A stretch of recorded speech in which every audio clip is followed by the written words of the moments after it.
Hey everyone, I'm Victoria and I'm back with a big update and a lot more information about a missing person we've previously spoken about. So welcome to Black Cat Crimes, where we talk about missing people.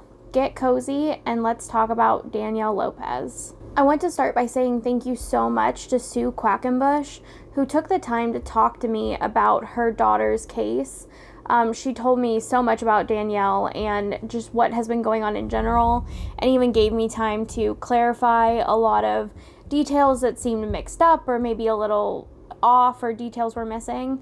She was a huge help, and I wouldn't have been able to do this update without her. She gave me so much of her time, and she really opened up about a lot of what her and Danielle have experienced throughout the years and a lot of what's happened in Danielle's case. Danielle is the middle of 3 children born to Guy Lopez and Sue Quackenbush. Eric is their oldest son. Danielle was born 8 years later, and finally, the youngest of the bunch is Michael. Danielle is bold, beautiful, and bright. According to Sue, Danielle has always been vibrant and loud. Sue even shared a story with me that anytime someone would tell Danielle she was being too loud, especially her mom specifically, Danielle would say, "Well, you didn't name me Dan Quiet. You named me Danielle," which is someone who's been given the nicknames like Chatty Cathy and Squeaky. Danielle and I would have gotten along just amazingly. We would have been chatting it up in here. While Danielle was growing up and Jennifer Lopez was becoming popular, the term J-Lo or the name J-Lo was everywhere, and so her friends even started calling her D-Lo. Danielle is just a sweet and kind, intelligent woman. She loves to sing. She loves doing karaoke, which, as someone who is very shy, karaoke is terrifying to me, so that just tells me exactly what kind of fun-loving and out there person Danielle was. She was more than happy to put herself out there if they were going to have fun. She's an active person who loves getting out and about. She really loved taking her beloved dog Roscoe on walks, on hikes, and even camping.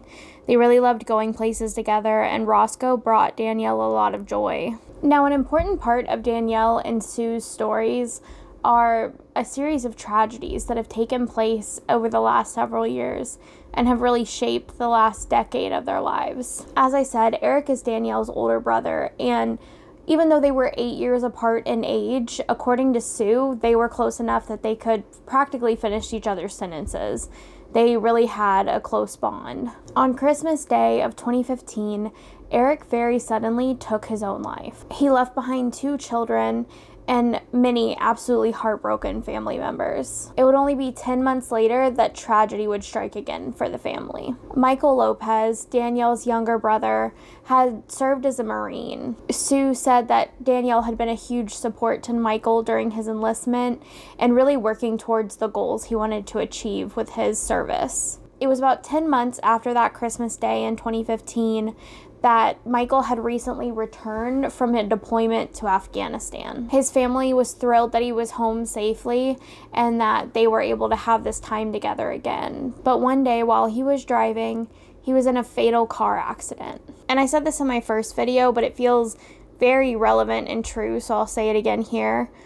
It's horrible to lose someone at any point, at any time, but I can't imagine how much worse that feeling was for his family, that he had just made it home safely from his deployment, only to be killed doing something so mundane that so many of us do every day. I truly cannot imagine what Sue, Guy, and Danielle were going through at this time. I mean, Sue talked about how they all struggled with it, but Danielle really, really struggled with the loss of her brothers. And I have to say this, I feel a particular kinship closeness to Danielle. While I'm not the middle child, I do have 2 older brothers, and honestly, when I see pictures of them, they very much reflect my brothers and myself back to me.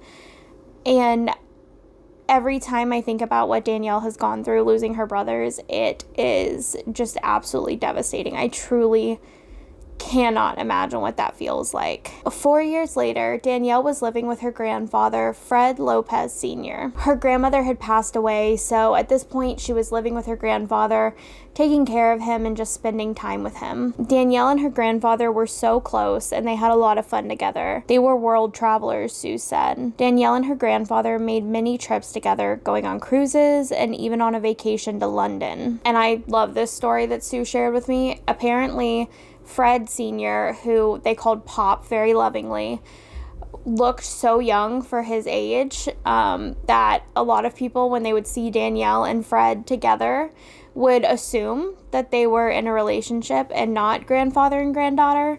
So Danielle took it upon herself to get a ball cap made that said granddaughter across the top, just so that was cleared up and people would stop making that mistake, which totally feels like something I would do. So I think that that's she's a problem solver, Danielle is. Danielle really cared for her grandfather and he really cared for her, so I'm sure that time they had together meant the absolute world to both of them. Danielle was still caring for Fred Sr. in early 2020 when the COVID pandemic hit. He fell ill with the virus very quickly and unfortunately he couldn't recover. He passed away in only May of 2020. And just shortly after this loss, the very next month, Danielle's father, Guy, would have a heart attack that he could not recover from. And he passed away in June of 2020. Sue explained to me that these losses just kept coming and they hit Danielle so hard that Danielle was truly struggling with them. And I can't imagine that anyone wouldn't be depressed after that much loss and dealing with all of it so suddenly. Eventually, Danielle did end up turning to alcohol to help her cope with all of this grief and loss she was going through.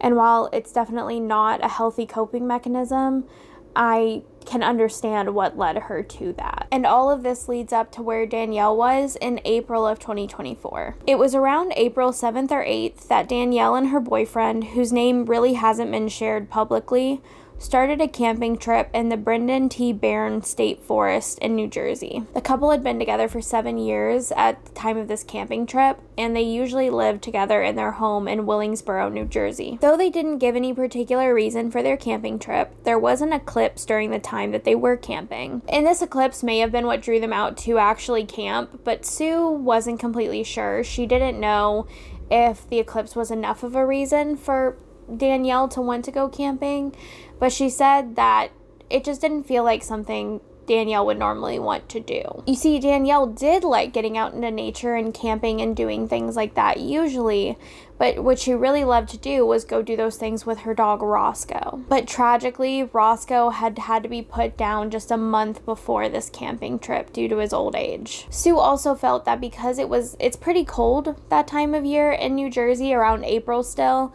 It's not so cold that nobody ever camps out there, but she thought it was maybe colder than something Danielle would enjoy. While she does say that, the cold isn't necessarily something that she thinks would keep Danielle away, it just made it feel more out of character. Sue does say, though, that she can't be completely sure. Maybe Danielle and her boyfriend felt like camping just to see the eclipse was the perfect thing for them. The last day Sue spoke with Danielle was April 12th, 2024. She said she made sure that Danielle was warm, and Danielle assured her that they had a portable heater in the tent with them. Sue said the call was fine, and Danielle assured her that she was okay, but Sue felt that she sensed there was something in Danielle's voice that made her think that Danielle felt the alcohol was starting to overcome some of her better choices.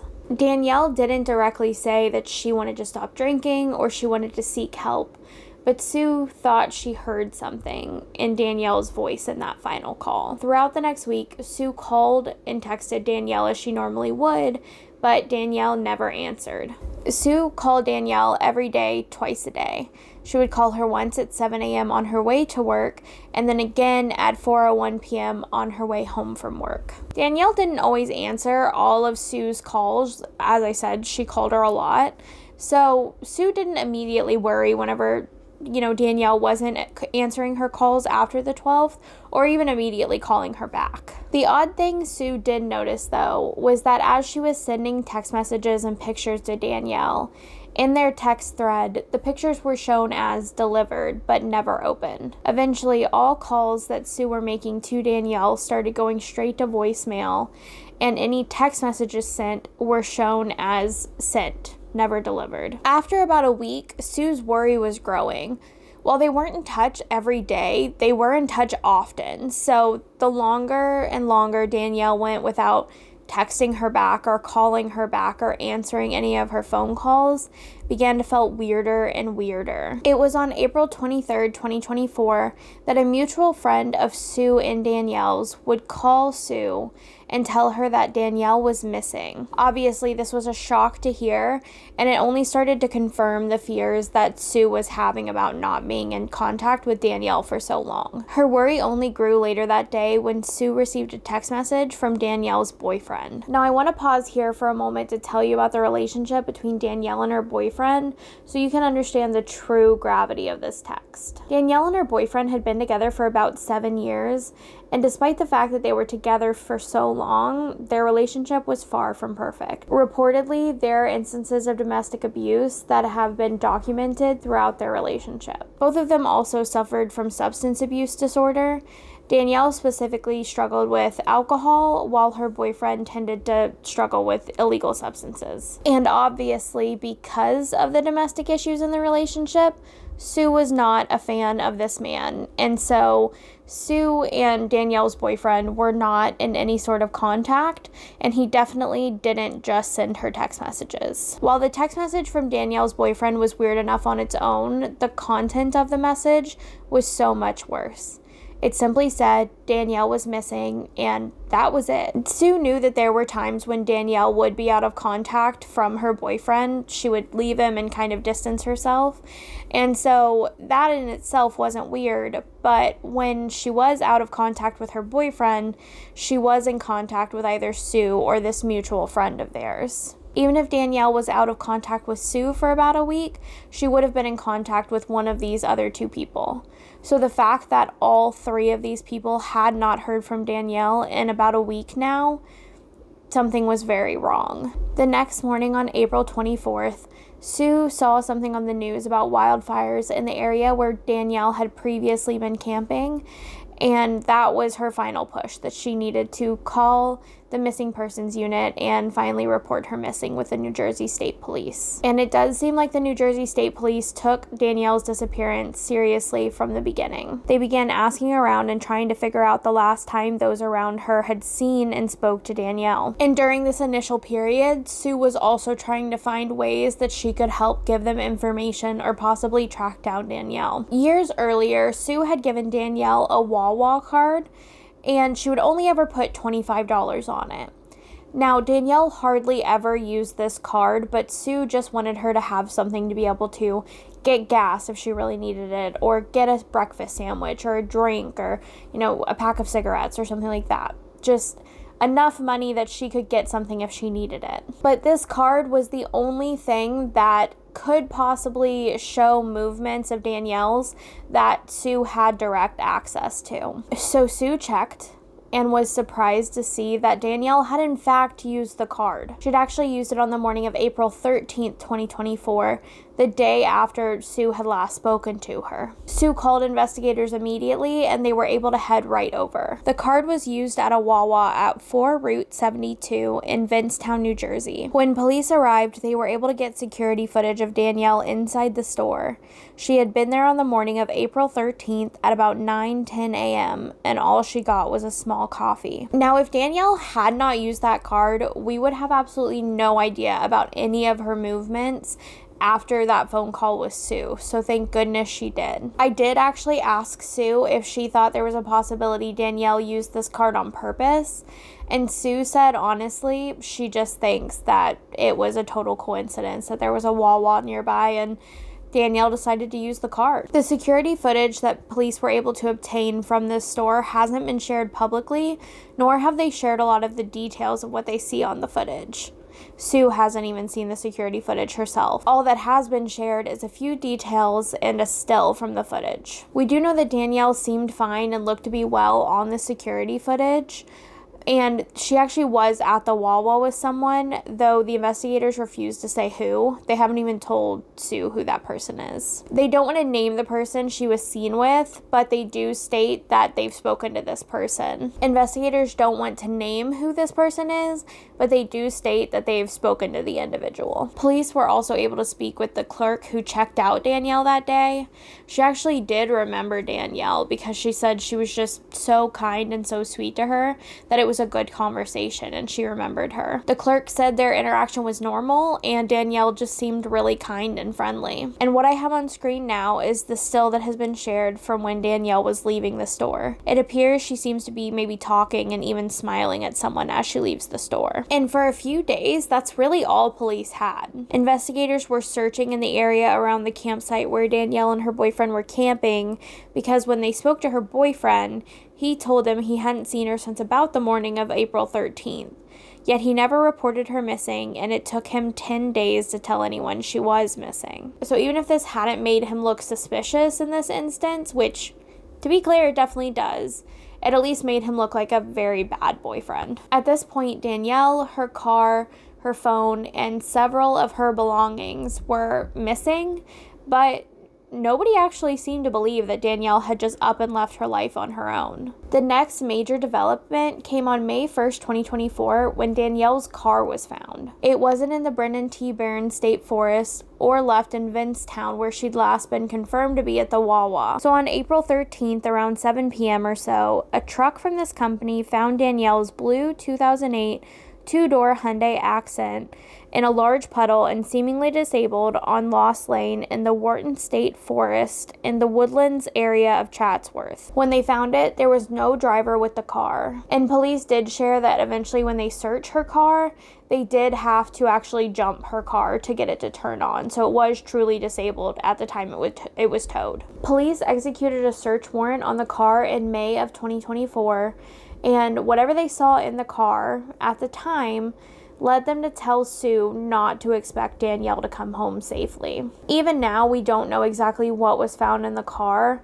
The only description we've gotten is that there were several of Danielle's personal belongings, but not her phone. Though police's feelings about Danielle's case seem to have changed over this last year, initially when they were looking at her car and doing all the searches, they really did seem to feel that foul play was the explanation they were looking at. The car had been found about 12 to 13 miles away from where Danielle had been camping, so investigators even believed at one point that her car may have been purposely placed in the woods as a distraction. All of the early reporting on Danielle's case also reflects the theory that even though she'd only been gone for a few weeks, Danielle was tragically no longer with us. On May 6, 2024, police came to Sue's house to collect DNA from her in preparation for possibly finding Danielle's body or remains that they believed to be Danielle's. With the discovery of Danielle's car, investigators now had to split up their searches between the campsite and the new location on Lost Lane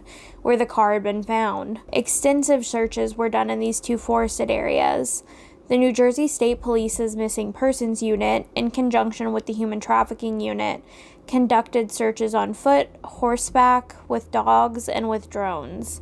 It seems like they even did some dives in bodies of water in the area. But these searches didn't find anything. There was no sign of Danielle, and as police interviewed family and friends, no information got them any closer to finding her. Months went by without anybody finding any sign of Danielle.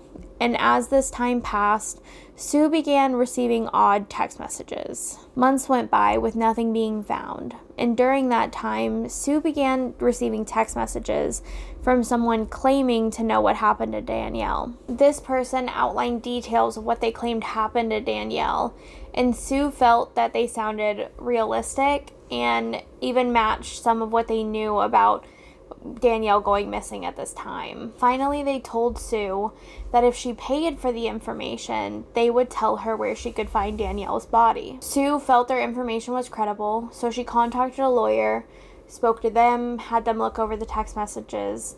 After she felt too much time had passed with no contact from this person, she did go to the police and share the text messages she'd been receiving. Police sadly had to tell Sue that the text messages she'd been receiving were all just a scam. All it was some sick piece of shit extorting a grieving mother who desperately wanted to bring her daughter home. Police had actually just seen the same scam with another missing persons family in the area. Even some of the wording and details were exactly the same. Sue said out of everything that had happened, this was the thing that almost finally broke her. And not financially, but emotionally. She felt that she truly couldn't understand how in this low moment that she was going through, someone could do this to her. It's baffling to think that someone could be so cruel to someone who's already suffering so much. Sue actually asked me specifically to talk about this scam because she really doesn't want the same thing to happen to another missing person's family. Obviously, this is a scam that is going around, and I believe has been going around for a while. Unfortunately, this isn't the first time I've heard about someone trying to extort money from a grieving family just to know where their loved one's body may be.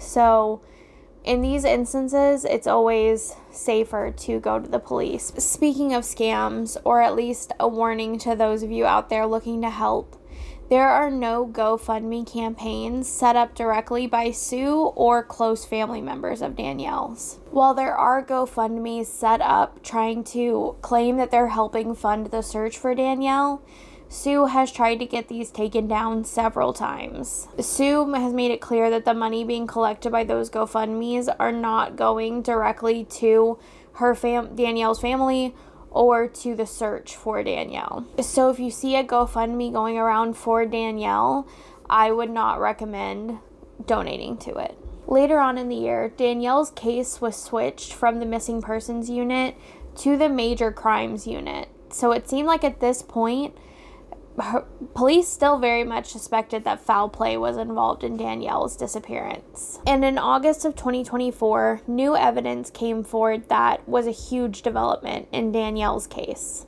A couple who'd been on Lost Lane on April 13th, 2024, came forward with footage from a GoPro they'd had mounted on their car. The couple had actually had 2 interactions with Danielle that day, and they'd managed to catch these interactions on their footage. Now, I'm not sure why they didn't come forward sooner. It seems like maybe they didn't realize that a person had gone missing from that area, or they just didn't realize that the woman they'd interacted with that day was the woman who had gone missing. But now that they did come forward, police were able to begin piecing together more about what happened to Danielle on the day of April 13th. Not much of the details of this video have been shared, and everything that I know about the video has been shared with me by Sue whenever I talk to her.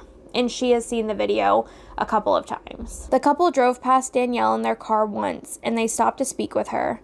It seemed like Danielle was heading toward Lake Oswego, and she asked the couple about the direction she was going.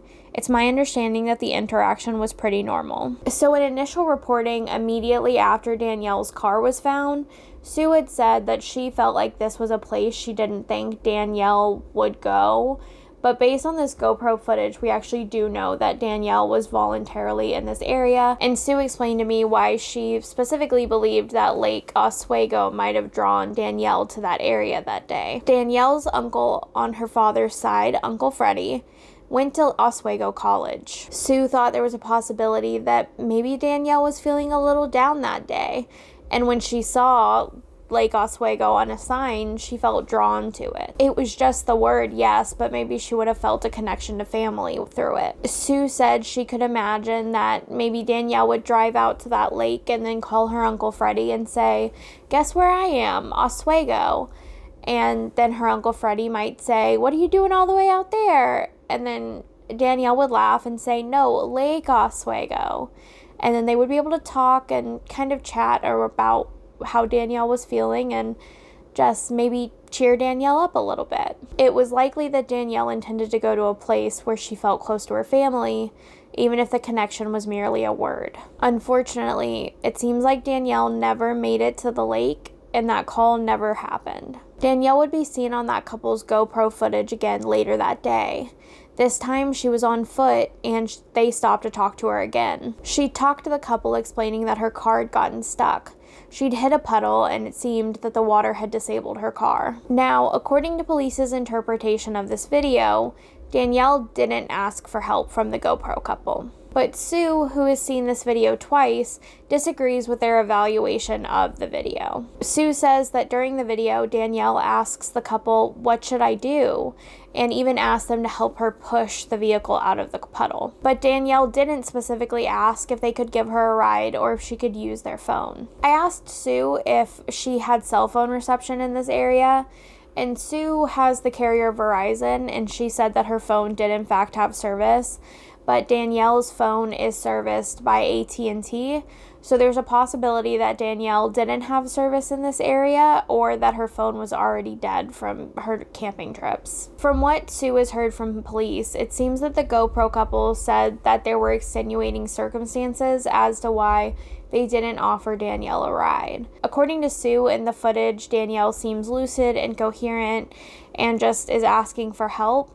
Though it seems that maybe the GoPro couple had a different evaluation of Danielle's demeanor. The couple also expressed worry that given the situation they were in, they thought Danielle asking for help might have been a ruse. They worried that there might be somebody else hiding in the woods waiting to pop out and, rob them or carjack them or something like that, because there are, ruses like this set up with someone being disabled and needing help.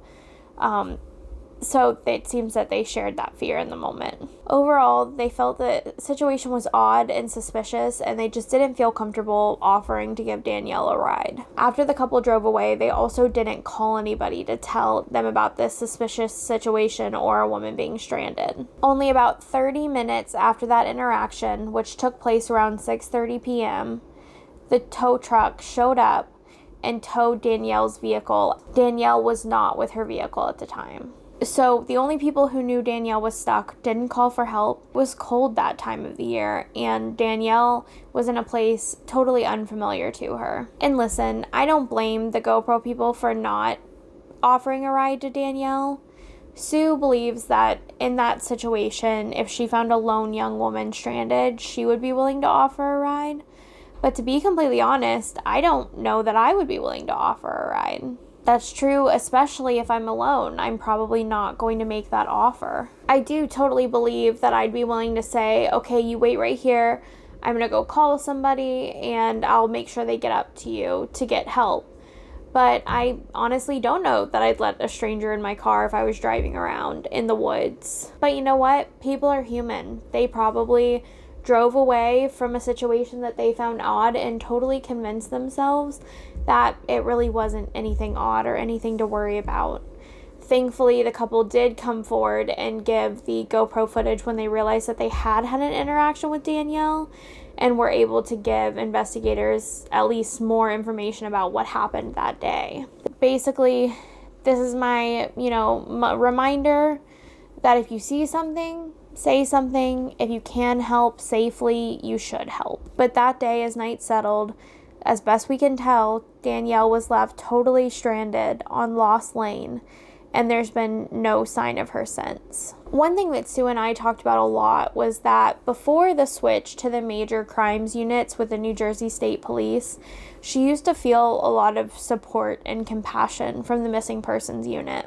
But now that major crimes has taken over, she's really gotten a lot less, and they don't seem to be as willing to talk to her or give her updates on her daughter's case. And I do think a huge part of this support starting to wane is that police seem to have truly changed their stance on what they believe happened to Danielle. In the early days, police very much seemed to believe that someone did something to Danielle and then placed her car in the forest specifically to mislead the investigation. But more recently, in an article by Veronica Fulton with MBS News from September 11, 2024, which was just about a month before my call with Sue, It was reported that Detective Sergeant Ryan Labriola of the New Jersey State Police said that they do not have any evidence that would point towards foul play being involved in Danielle's disappearance, and authorities have interviewed dozens of people, but nothing viable has come from those conversations. Many people in Danielle's life were interviewed, including her boyfriend. Her boyfriend is now in prison after being convicted of charges unrelated to Danielle's disappearance. I think police did suspect that he was involved at first,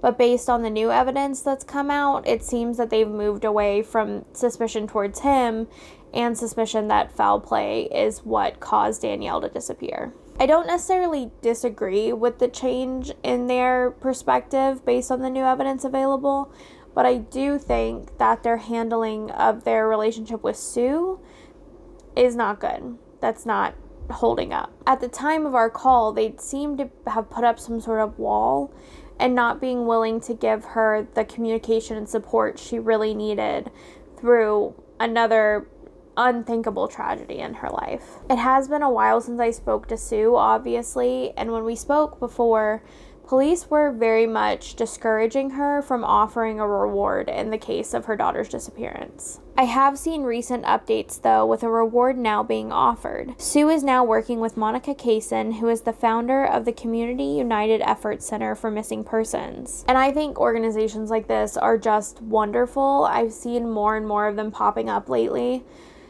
There's no handbook for how to handle your loved one going missing. An overwhelming sea of grief and trying to figure things out and trying to help, and honestly sometimes fighting against police, just begging them to take your loved one's disappearance seriously. Organizations like this, though, can step in and help the families of missing loved ones learn more about what their rights are and what they can and can't do to help, how they can help, the type of efforts they can make. And I think that organizations who offer this support are just amazing. This organization is offering a $5,000 reward for a limited time. It is available now through May 2nd, 2025 at midnight. The reward can only be obtained by providing information that leads to finding Danielle or the direct location of Danielle. If you have this information or even a little bit of information about Danielle, or you may have seen something, please contact the New Jersey State Police tip line at 609-882-2000, extension 2554, or you can call the CUE Center for Missing Persons 24-hour tip line at 910-232-1687. Danielle's family has faced so much tragedy, and I really worry now that police are moving away from suspecting foul play that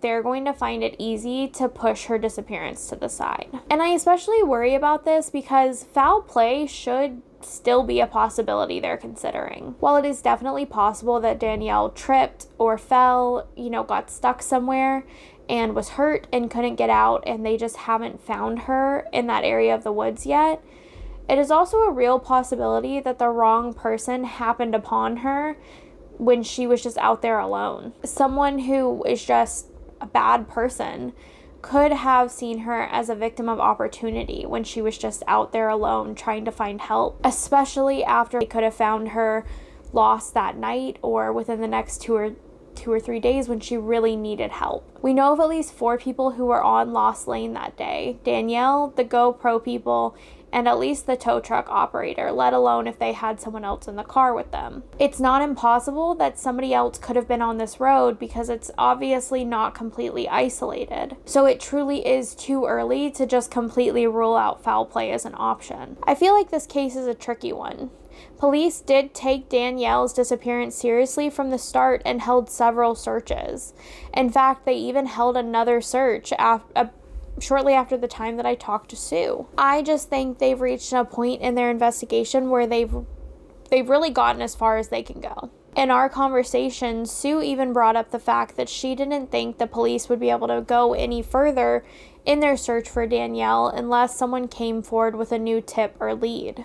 It appears that investigators have kind of just hit a wall, and without more information, they don't really know what direction to turn. Thankfully, there actually are a lot of people that are going out on their normal hikes and things like that, and taking their dogs out in that area to try to help search for Danielle. They know she's possibly out there, so when they go for their hike, they choose to go to the areas where Danielle was last seen and hope to find her. Cases like this can be so easy for police and even the media to kind of push to the side and stop talking about for a while. They don't see the path to pick up the mystery. They don't see the next steps ahead of them to possibly solve the disappearance.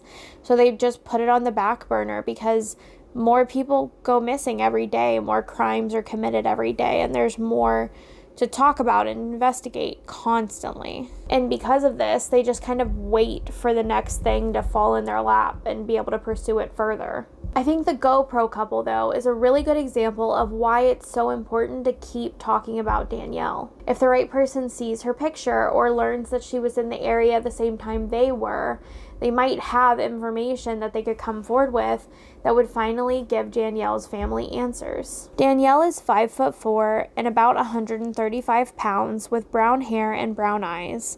She wore glasses and had a small scar on her upper lip. Danielle was last believed to be wearing a black long-sleeve shirt, blue jeans, and light-colored shoes. Danielle just seems like a beautiful woman, even with all of the tragedy in her life and just the constantness of it. She seemed to have light up the world around her and bring a lot of joy to the people who knew and loved her. Danielle just turned 38 in October. She should have been with her family, and instead she hasn't been seen, and there's been no sign of her since April 13th. I very much hope that Sue and the rest of Danielle's family will begin getting answers soon. I think the best thing to leave you with is a quote from Sue during our conversation. We were talking specifically about the irony of Danielle disappearing from Lost Lane, and she said, It writes like a Stephen King novel, and yet I'm not watching a Dateline episode or reading a book. I'm living this, and it's so hard. And that's all I have for you for now. So thank you so much for watching. Stay safe, and I'll see you next time. Bye.